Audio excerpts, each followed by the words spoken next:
തയ്യൽ തൊഴിലാളികളുടെ മാസ പെൻഷൻ 5000 രൂപയാക്കി വർദ്ധിപ്പിക്കണമെന്ന് AKTA വല്ലങ്ങി യൂണിറ്റ് സമ്മേളനം ആവശ്യപ്പെട്ടു.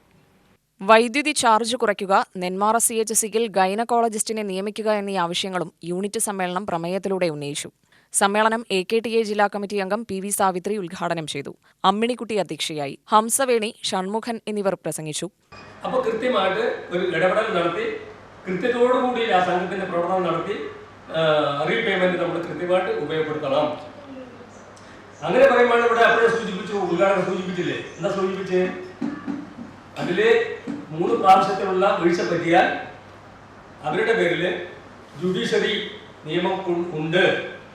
അത് കൊല്ലത്താണ് നടപ്പിലാക്കുന്നത്. അതിന് ജുഡീഷ്യറി ഉള്ളത്. അതിന്റെ അകത്ത് ഇവരെ പിടിച്ച് കയറ്റും. ഇപ്പൊ മനസ്സിലായല്ലോ? അപ്പൊ അത് ആ ലോൺ കിട്ടാൻ ആവശ്യമായിട്ട് നമ്മൾ എന്തൊക്കെ ചെയ്യണം? ഇപ്പോ കരം രസീത് വെക്കണം. എല്ലാവർക്കും നികുതി അടച്ച വില്ലേജിൽ വരുന്ന കരം രസീത്, റവന്യൂ കിട്ടുന്ന രസീതിയാണ് നമ്മൾ സിഗ്നേച്ചർ ചെയ്ത് കൊടുക്കേണ്ടത്. ഹംസവേണി പ്രസിഡന്റായും സൗമ്യ സെക്രട്ടറിയായും ജഗദാംബിക ട്രഷററായും പുതിയ ഭാരവാഹികളെയും കമ്മിറ്റിയെയും സമ്മേളനം തിരഞ്ഞെടുത്തു.